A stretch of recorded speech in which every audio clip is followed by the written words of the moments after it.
So definitely that intelligence being shared across multiple platforms and is a force multiplier. And so, I'm at the luxury of, I've got a dedicated ORC team that is able to, spend pretty much 100% of their time out in the field being tactical, but every retailer is not set up that way. You're listening to the Retail Crime Intelligence Podcast by Auror, where we share actionable insights to help you reduce crime and violence in your stores. I'm Rachel Hall with Axon. Welcome and happy to be here this morning. I will let my other panelists introduce themselves as well. Hi, everybody. I'm Rory Stallard. I'm the director of ORC for Ulta Beauty. And good morning, everybody. I'm Mark Buglione. I'm a group supervisor with the Special Investigations Unit, New York State Police. And I'm Phil Thomson, co-founder and CEO of Auror Retail Crime Intelligence. Over the next 45 minutes, we are going to dive into how the full picture of retail crime truly exists inside the network. How can we utilize our tools more efficiently and more effectively? Retailers today are being asked to do more with less. So how can we make sure law enforcement is prioritizing quality and not volume of our cases? We'll also look at how collaboration truly beats organized retail crime, and getting a head start earlier is always going to result in a better outcome. My first question for Phil. Across tens of thousands of retailers and thousands of law enforcement agencies, what does a pattern of retail crime actually look like from a network level? What does that mean from a safety perspective? Yeah, we've got a really unique view of retail crime. We operate globally now, and there's been more than 16 million events processed through and more than 1 million repeat offenders captured as part of that. And so, when you dive into the data, it becomes really interesting, and hopefully our panelists can sort of bring that to life with some stories today as well. In the US context in particular, what we're seeing is 10% of people doing 66% of the crime across the country. And now it's 1 in 10 of those events are actually involving violence, weapons, or threatening behavior. So, everyone's seeing this, across all of your stores, but there is this trend towards using violence as a tactic to get in and out of stores quickly. But that's then impacting on the store worker who's facing this day in, day out. And the other interesting thing, again, maybe not much of a surprise, but the data is showing that these offenders are not brand loyal, and they're not staying in their own jurisdiction either. So they are traveling, and they're traveling quite far these days to do that. And I think some of the really interesting cases now, probably more of a local one out of Laredo, Texas here, but there was a group that was connected to events across 28 different states, 190 people linked together. And so that's the scale, and you're seeing those come up every month now at that scale, but you're seeing it at subscale right across the US as well. Anything to add, Rory? I would say not only do you have the potential for the violence that's happening in all of our stores, but we are finding out, especially when some of these organized groups are taken down and the rest are affected, that they're responsible for crimes where they may not have been committing violence within the store, but they're involved in other very violent or crimes that tend to have a very negative community impact. Whether it's vice crimes, whether it's something related to armed robberies, organized gang activity, even outside of the retail scope. Sometimes, we've found out after the fact that somebody that's arrested for an ORC-related crime, they also had a murder charge, So we're finding out that our bad guys are into a lot of other criminal acts. And even though we might not see that violence in the store, obviously we want them taken out. We don't want them in any of our stores from a retail environment. And we want to make sure that we're trying to do everything that we can to keep the community safe. Absolutely. Mark, your background goes well beyond retail theft. What does a 26-year career in complex investigations tell you about where retail crime is currently in the broader criminal landscape? And what should that mean for how retailers are thinking about intelligence they're building? I spent the last 10 years of my career investigating major economic crimes, labor racketeering, gun trafficking, and they're all organized entities that the commonality is revenue generation. And what we're seeing in the ORC field is the same thing. It's a revenue generating crime scheme. And they are identical to larger criminal networks that I've investigated, where they're highly structured, they're very methodical, they have a detailed plan every week of which stores and which products are in the most demand in the gray market, and they go out and they target your stores. It's just like us, when we share information amongst retailers, they're sharing information amongst their, cohorts. We've debriefed many of these offenders in our cases, and they have WhatsApp groups that are established and other platforms that they use to share information. So they know what retailers have strong LP programs and which do not, and they exploit that information. And that becomes critical, especially when retailers and even law enforcement agencies we're guilty of it too work in silos, and we're not talking to each other.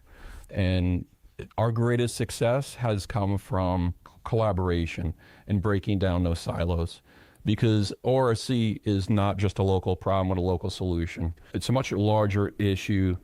It's a network involved. There's fences, secondary markets. A lot of these goods are being moved overseas, and there's also a crossover with that. So the same fences that are shipping your products overseas are also shipping other types of contraband, whether that's narcotics or firearms.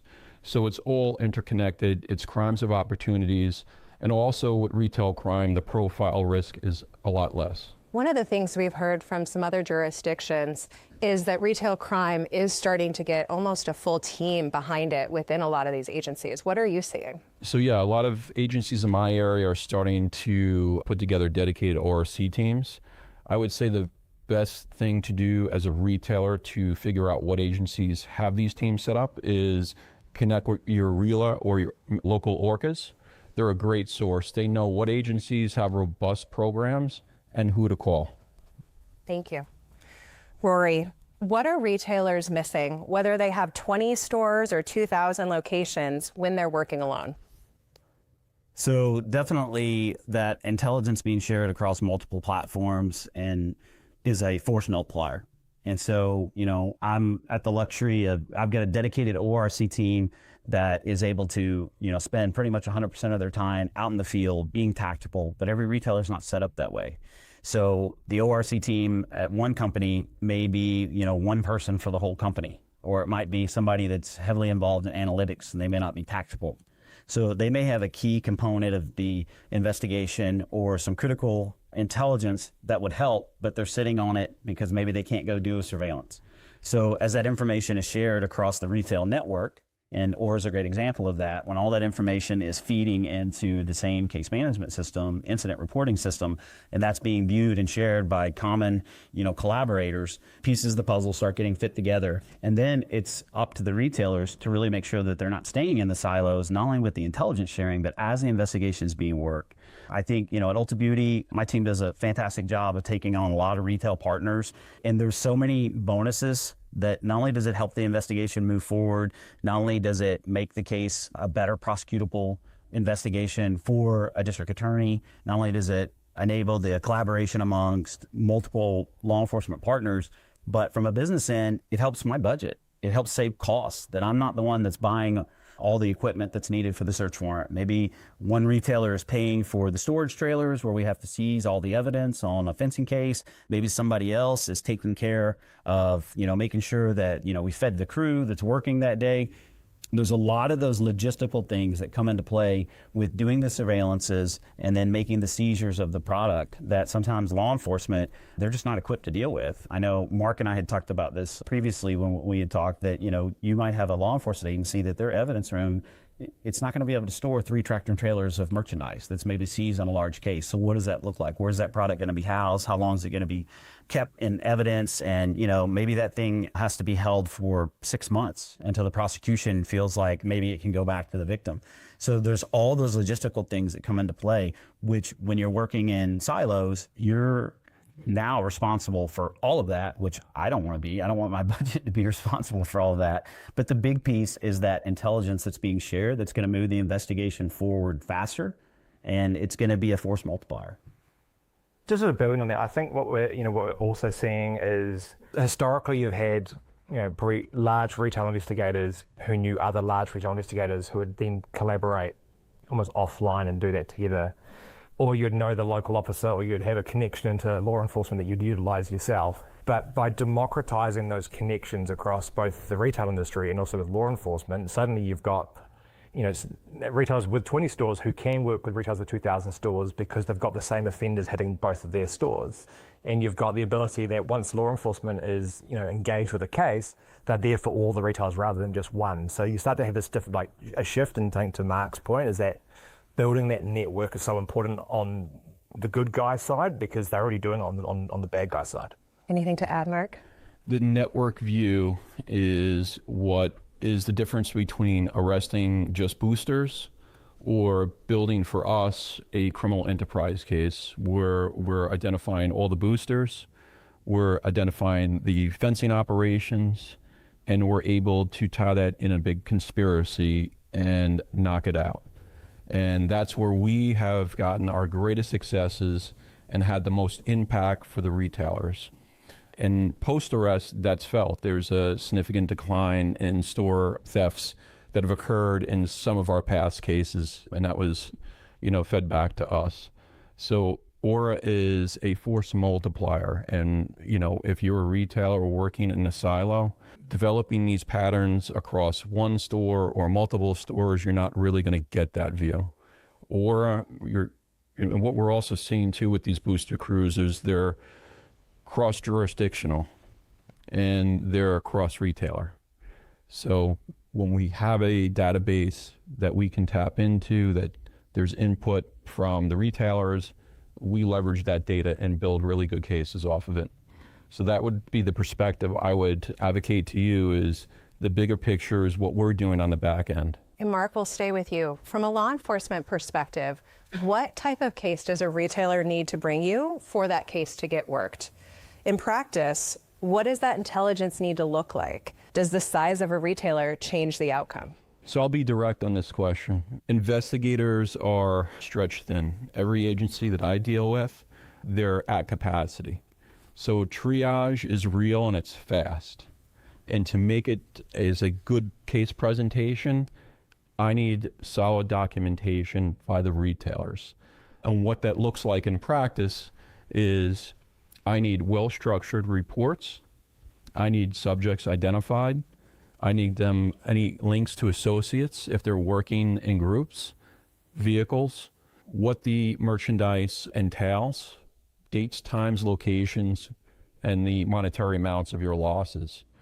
And if you're a retailer like Ulta Beauty, is a great partner of ours, if you have investigators that can go out and do surveillances and locate where these boosters are residing, if you can't make pedigree identifications, or you can locate where they're selling your stolen merchandise to, and you package that up and bring it to us, that's something I can run with right away. And that cuts down the investigative time. And on your end, the longer my investigation takes, the more you hemorrhage out the losses. So our goal is to be as quick and effective and wrap up a network when we dismantle it. Again, not just segmented or just boosters. And Rory, can you walk us through where Ulta was when they started that process and how far you were from that bar that Mark just set?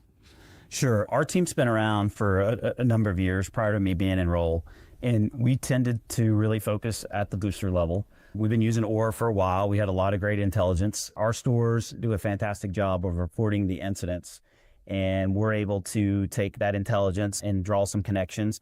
But we were having to spend a lot of our time really focused on taking out boosters and not getting to that next level. So while we would see a short-term stop and some success and increase in stocks, we weren't taking out any of the sources. So we were probably at, I think when I first started, a little bit less than 1% of everything that our team was working on was fencing related. Now, through our team and looking at it's, in order to make the right impact to help us be more profitable, realizing that we can't let the store bleed to death, but we also have to be able to get to that next level where we're going to see more of a sustained impact. So kind of redesigning some of our focuses, looking at our tactics, looking at our training, upgrading our equipment, making sure that we have people that feel comfortable in the space, making sure that we have the law enforcement connections, and making sure that we're partnering with a lot of retailers that are doing the same thing. And again, that force multiplier where maybe we're not the only one doing the surveillance, but we join theirs and they join ours. We were able to really make some significant gains in that area. And in the almost 3 years I've been there, we've grown 3,000% on how much we are working fencing cases. And we've had numerous success stories and things that we've seen, not only a sustained impact in our stores, but better sales, been able to contribute to helping our stores be more profitable, better inventory numbers. But it has to be an attack really, from my perspective, at both ends. If a retailer has the ability to do that and can leverage the law enforcement resources, I think that's what's going to give you the sustained success. I don't think it's a one-prong approach. I think it's definitely at both ends. And then, making sure that that impact is going to be sustained at both levels. Yeah, I think that's spot on, because what you've got there is, I think retailers have probably got more ability to stop the repeat offenders and the boosters from, repeat offending or at least entering their stores. But there are so many repeat offenders out there that it's hard to, stop the entire operation. Whereas when you're doing that and then also targeting the fencing, and that's where you've got to have the right intelligence to do that, and the right, interactions with law enforcement to go after those fences. But, we did a really interesting study with a retailer down in Australia who looked at that when you take out that fence, what actually occurs, and they found it was pretty stark in their numbers, where they took out one fence which was taking in goods from across the country, and this is, infant formula and those products which were almost non-perishable. That had a ripple effect across a wide range of stores. It wasn't as large a reduction, but it was a reduction across all those stores.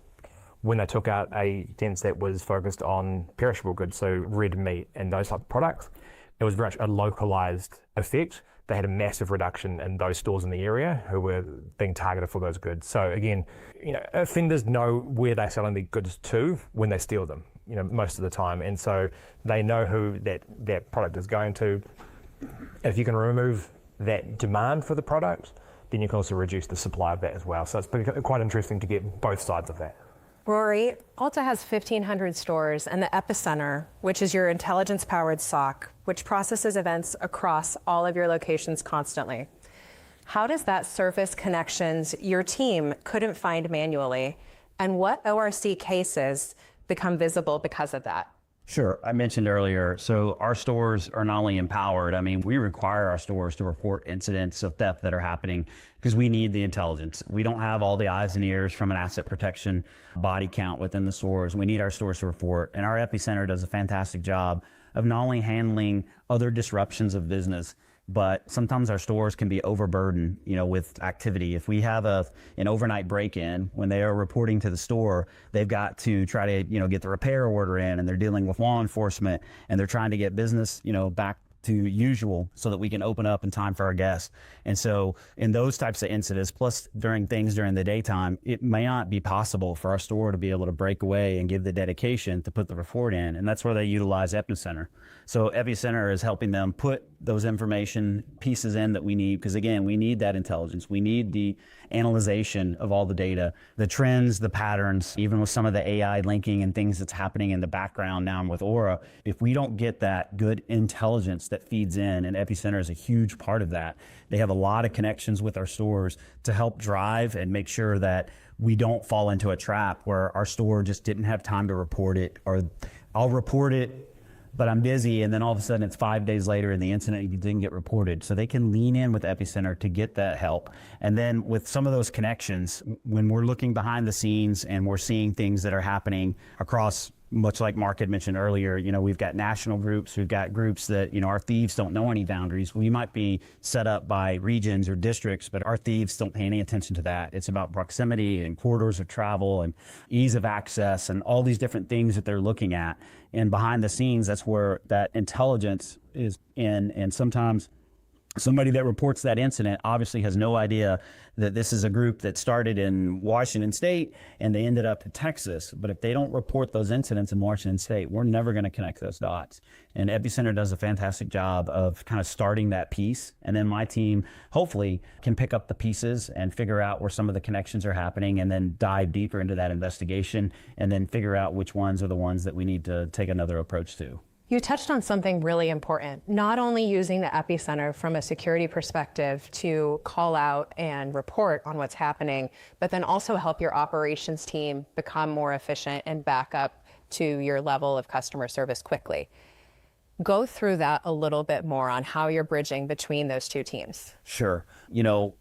They are, tasked with numerous things that they're doing day in and day out, but because they are a 24/7 operation, when we have those events that are happening at night, when we have, like I mentioned earlier, a break-in, or we have a GPS activation, my team, as good as they are and would like to be, my team can't be on call 24/7 for, all of our stores.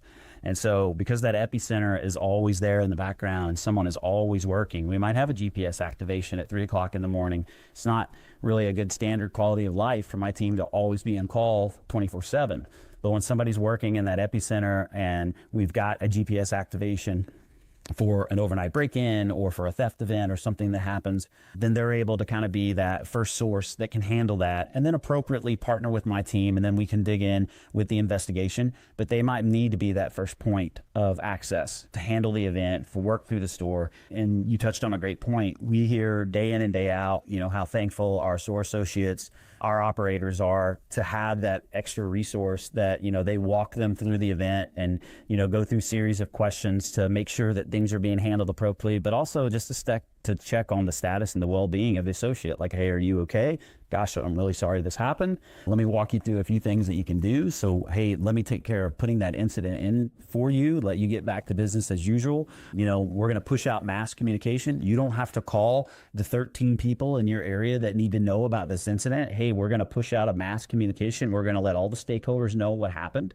And again, that takes a lot off of the store's plate that they can get back to taking care of the guests. Absolutely. Phil, how are you seeing this across the wider retail industry? Yeah, everyone's got different resources. And so, small teams, large teams, if you've got dedicated investigations teams or SOCs, there's no one size that fits each retailer. So part of having, being part of a network means that you can rely on others, like, Rory was mentioning early on. You can come together for those larger investigations. But I also think utilising more of the in-store team, I think that's actually a really important thing, because that all starts with that single event. And so making sure that the store teams are bought into loss prevention and asset protection, I think it's a different mindset, I think. And when, I see across the world, great retailers do this really well, where they get the store teams bought into it because it is their problem, it is in their stores. You've got to make it easy for them to do that. But once you do, and once, importantly, you get the feedback loop, because I think what we saw was, there's been a decline over a decade of reported incidents. I think, law enforcement have seen this and they go, well, based on our stats, retail crime's going down, everything is fine. And, retailers are saying the opposite. And that's because at store level, they go, what's the point in reporting? And so you got to change that mindset, and you got to go, actually, when you report a crime, you might not get law enforcement turning up in 10 minutes. And actually, you're probably not going to get that most times these days. But what you are then part of is building a larger case, because that person, as Rory said, is possibly linked to a larger group who is doing this right across, the state or across the nation. And that becomes part of the feedback loop when you go, hey, by the way, that event you reported a few weeks ago, it's now linked to this wider group. And here's the impact and here's the outcome. And then when law enforcement come in and actually get a result and an outcome, they start to go, okay, when I do something, it's a classic psychological play, right? But when I do something, something else happens, action, reaction. And when you get that coming through, you get more data coming back from the stores.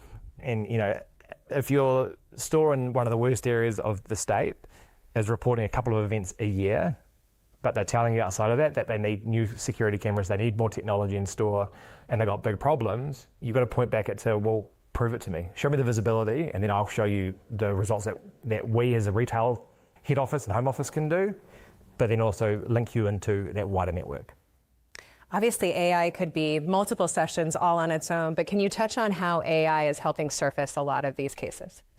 Yeah, I mean, for years we've had let's call it like base level AI, which was making the connections across the retail incidents and repeat offenders, and that's why there's unfortunately north of a million repeat offenders that've been identified. And from all the research, retailers are probably still only capturing 10% of what's actually going on, because it's the things that they don't see.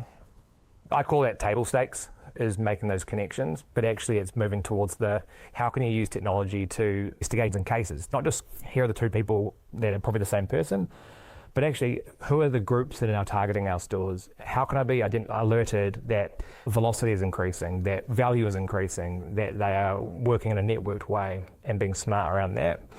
How can you use technology to back up the people who are doing the work?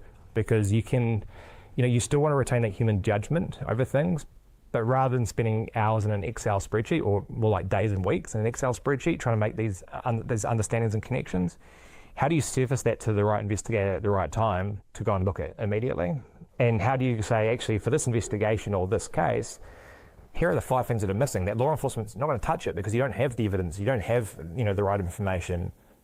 And a step further and going, by the way, based on where the offending is occurring, we recommend engagement with this agency because they have, either stricter penalties in place, or the DA there is more friendly towards taking these cases.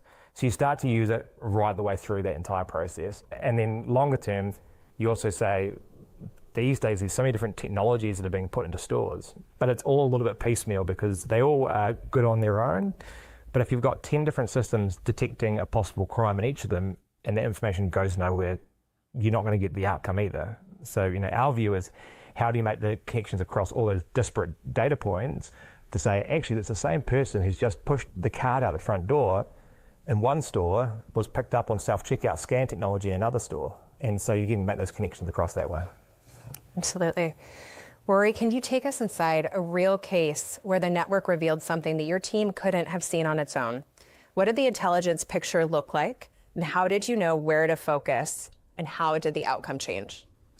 Sure. We've got numerous cases that have happened in the last, 3+ years. Most recently, even as recently as 2 weekends ago, we had a group of boosters traveling throughout parts of the Midwest. The stores were super engaged. They were doing a great job of feeding intelligence into Auror. It started out with a couple of stores being hit within a district. They, of course, didn't know that it had already expanded outside of the district and started hitting more of a region. One of my ORC managers was engaged throughout the weekend, was, communicating with stores, seeing that we had an issue, starting to dive into that. We didn't have any suspects identified. We had some great video. We started engaging with law enforcement. So all the wheels are turning just like a normal investigation. And so all that information was being fed into Auror. We were able to get a license plate, a partial license plate. We did some research.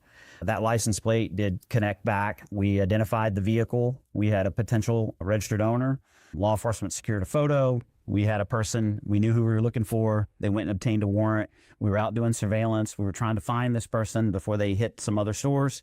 Long story short, as the weekend unfolded, by Monday, we had that person in custody.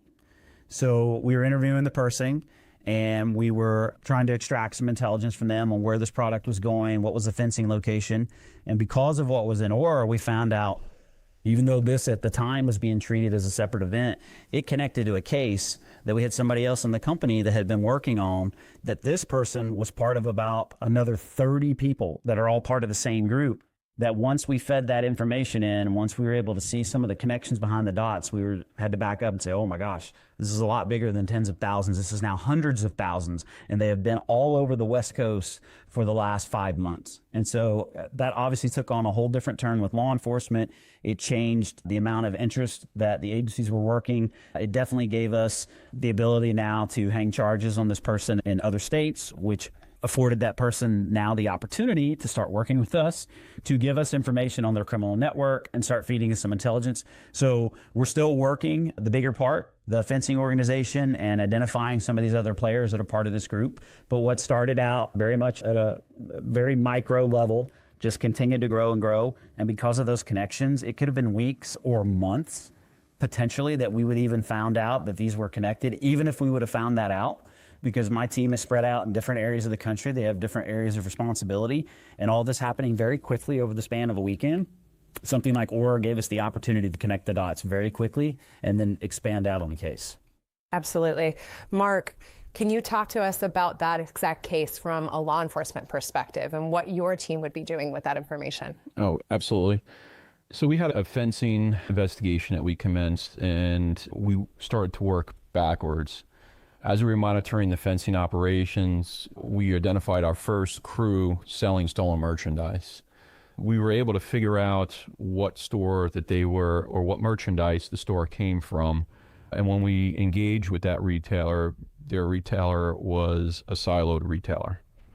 And as the case developed and we started putting it together and mapping out, the people involved, we also utilized Auror and helped us draw a bigger picture, bigger connectivity and network picture, where the retailer that we originally engaged with were providing us with incidents and events, and we're kind of treating it as individual theft events. And as we progressed and leveraged the data that, the participating retailers inputted into Auror, it painted a much larger network where, again, we saw not only cross-jurisdictional, cross-state lines, and cross-retailers. So based on that data that was warehoused and available to us seamlessly, not only did it reduce the investigatory time, but we were able now to build out, again, an enterprise-level case. And as that progressed, the more boosters that were showing up at this fence selling the product, again, we were able to get the entire picture of what their offending looked like. And we were able to aggregate all of those theft events occurring in New York State, of course, for the eventual prosecution. So when your data is structured and clean and inputted into a system like Auror, we were able to take what looks like maybe one-off theft events and build out a much larger case. And to your point, you make a great point about investigators sometimes not connecting the dots or not knowing another investigator is working the same case. We had that in past cases. And again, Auror was kind of pivotal in showing that and connecting not only the ORC retail investigators that were looking at our subjects, but what other law enforcement agencies as well. So it's a force multiplier when all of us participate and utilize it. Thank you. Rory, as you were talking through that case, you mentioned multiple forms of technology from Auror, ALPR, cameras within your stores. As retailers are thinking about this technology, how can they make sure that they're future-proofing their tech stack? So I think it really kind of falls on the responsibility as the leaders of those units is that you got to be able to, influence the different stakeholders that, we have to stay ahead of the game, just like the bad guys are constantly evolving. I don't get everything that I want. We don't have unlimited budget. There's plenty of things that I test. I will test almost anything, especially if it's a free test. So I will test if it fits into our business plan and pull the stakeholders in, but it's part of my job as the leader of the investigative unit that we're, looking at all the different pieces of technology, and some things are going to fit in your plan and some things aren't, but it's my job to also educate some of the other decision makers, which I'm part of the process. But whether we look at budget, whether we're going to go to scale, whether it's something we can afford this year or next year, I've got to make sure that I bring all the other stakeholders and leadership team into the conversation. And, I've had projects that took me 2 weeks to, get approval and be able to run through. I've had things I've worked on for 12 months. And so they go at different paces, obviously. And sometimes that involves, less than fun conversations with your legal team. But, our legal team at Ulta is great. They're great partners for us. Again, I don't want to say I've gotten everything approved, but there's not a whole lot we haven't been able to do. It might take 12 months. I might have to go through IT. I might have to go through data security, privacy. I may have to have a lot of conversations, and I might be told no the first time, the second time, the third time. But as I do my homework and kind of educate them on why this is beneficial, where the inherent risks are, how the technology works, maybe I can't answer all the questions and I need to be able to get more information, from the solution provider and get some of the, more techie people to talk to understand. But it's my job to pursue that, not take no for an answer, and to continue to raise the bar because, to Mark's point is that we have to figure out ways that we're going to bring as much to the table with the investigation. And, technology is definitely a way that can help. And it's proven to be successful for us, and we'll continue to go that path. Phil, how about from your perspective? It's really interesting because when we first started, I've been doing this for a third of my life now, which is slightly hard to believe. But, when we first started the company, I think we had this almost nirvana view of wouldn't it just be great if every retailer was open sharing and everyone should just be working together. And I think, elements of what the AUKUS have been across the country here was sort of what we thought was possible. But when you're engaging with retailers, both large and small, there is the reality of legal teams, risk teams, privacy teams are looking at it from the right angles as well. But, what we ended up doing essentially from the beginning was going, right, well, how do you still get the same outcomes but keep the retailer safe from that? And that comes down to, building in from the ground up the ability to have safety and security over the data. But how do you use things like AI to then be able to make the connections across the retailers to make that network so strong? And how do you bring in law enforcement and provide access controls so that retailers can decide who they want to share with in that way as well? And so when you build all those controls in place, you actually get the best of both worlds, because you get retailers who can get through those processes, which can be long and hard sometimes, a lot easier because it's all been thought through. And then secondly, you still get the outcomes you want because you've got information flowing in from the stores into the retailers' teams. They're getting alerts when there's a repeat person across the industry. You get alerts when you're both working the same investigations across different retailers. You can engage with law enforcement in one place. And so that then changes the game. And so I think it's something that, I think retailers right across the world have been almost crying out for many years, and being able to figure out how you do that the right way with technology then changes the game and puts it back on making it harder for the criminal. And what you see is that you've got that risk-reward ratio we talked about earlier. It's been heavily in favour of the offender for years, but I think we're pulling it back. Absolutely. One of the sentiments we hear is that retailers are a little hesitant to share a lot of this information because of competitive sensitivity.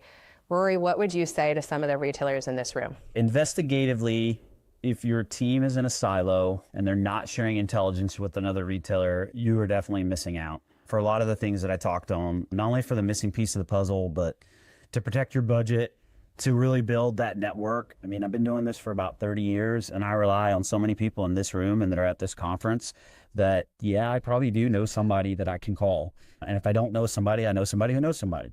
So that is extremely important when we're working these types of cases, because while we might be competing for the dollar, we're also, aligned that, the more profitable that my business is going to be when we're being impacted, whether it's the same booster crew or whether it's a fence that's buying from multiple boosters, I am very quick to challenge my team as soon as we start getting into the tactic, like, hey, who else is being affected on this? Well, I haven't identified another victim yet. Well, let's make sure that we peel that back. Is there somebody else we should pull in? Is there another peer retailer? Is there somebody else that we should be pulling in? And I think the team has really went in the last 3 years from occasionally being in a silo to there's so much collaboration that's happening at that level that the network has become so much stronger over the past few years that I can't remember the last time I approved a surveillance request where my team was the only entity doing the surveillance. It's not like 4 of my people went out, I don't know, it's probably been 6 weeks since I've approved a surveillance request that doesn't involve multiple retailers, because we're all being impacted. And I think it not only strengthens the bond for those investigators, not only for that case, but for future investigations. That's when you get a phone call like, hey, by the way, we just did a house last night with such and such a police department, and I didn't know you guys were a victim, but there's a bunch of your product out here. Police doesn't know anybody in your organization. Can you show up? I mean, who doesn't want to get a phone call like that? So that doesn't happen when you don't have those bonds and those connectivity, and when you're not sharing the intelligence. And it's increasingly important, the more sophisticated that the groups are, the more that they travel. Very few of these groups or very few of the fences are even going to target, one particular type of product. And so there's multiple retailers. We just did a search warrant maybe two and a half weeks ago. It was actually, we were assisting our supply chain with a cargo theft enabled, because my team gets involved with those as well. And, as soon as they sent me the pictures, I mean, we had product 100%, but most of the product was not any product that Ulta Beauty shares. And, we didn't know that because we were concerned with the transportation of our goods. But as soon as our team got on site and we saw, clothing and apparel and shoes and all these things that we don't carry, law enforcement turned to us and said, hey, do you know anybody here? Yeah, we know somebody. Let me call somebody. Let me get somebody out here. So we're able to kind of, at least be able to help out in that capacity. And I think the other part is, if your leadership team is hesitant because of the competition amongst the sales dollar, I think that's your job as a leader to educate them for all these things that we've talked about, why you've got to partner with somebody else. That we don't want the individual affecting your business, but it's also a community impact and all the different things that we talked about, sharing investigative cost and budget and all those types of things. Someone that may not operate in this space, or maybe they haven't done these types of complex, larger investigations, they're not considering that. That's your job. That's, why you're the leader of the unit, or you're somebody that's on the team team that has the experience. Your job is to educate sometimes the decision makers. That's why this is important. So even if you're kind of being told like, well, we're not allowed to share intelligence, then I would challenge you to challenge the process. That's your SOP. Okay, well, maybe it's time you rewrote your SOP. So, maybe that's your decision that you get to do as a leader, or maybe that's something where you've got to partner with your legal team. But I would say to at least look at that process and, almost don't take no for an answer respectfully. Sometimes you're going to ultimately be told no somewhere down the road, but usually the first no is a soft no. So then it's like, let's revisit that and let's figure out if that no can be a maybe, and we'll see. And why don't you influence me? That's how I hear no. It's like, hey, you need to influence me a little bit more. And that's what I do. Perfect. And Phil, I'm going to have you bring us home. Well, I think one of the key things, we've seen is that there's been this reticence, but almost, both frustration and scaredness of sharing with law enforcement. And I think that's been built up over, again, years of there being maybe poor information provided to law enforcement, or there's one-off cases that there's no evidence for.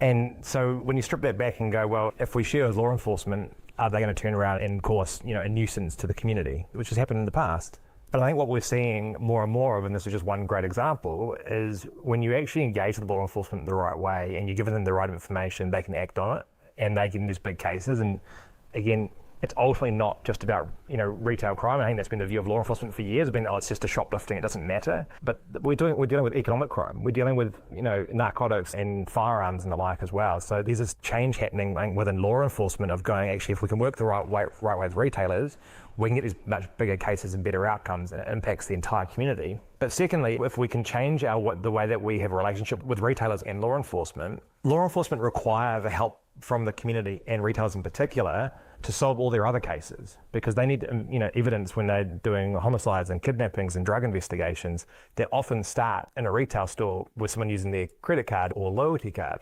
And so, what we do, we end up building tools around that side as well, because actually if you can digitize the collaboration with law enforcement, suddenly it's a two-way system. It's not just a retailer saying, hey, investigate my case. Law enforcement saying, hey, can you help me with this large investigation I'm doing over here for a serious crime? And that builds that relationship. And so I just encourage everyone to make sure that you are engaging with law enforcement that way, because you get these great outcomes. Absolutely. Thank you all so much. And everyone, thank you so much for your time this morning. We'll be up here for a little bit for any questions, and we hope you have a wonderful NRF conference. Thank you for listening to the Retail Crime Intelligence podcast by Auror. Don't forget to follow and subscribe on your favorite podcast app.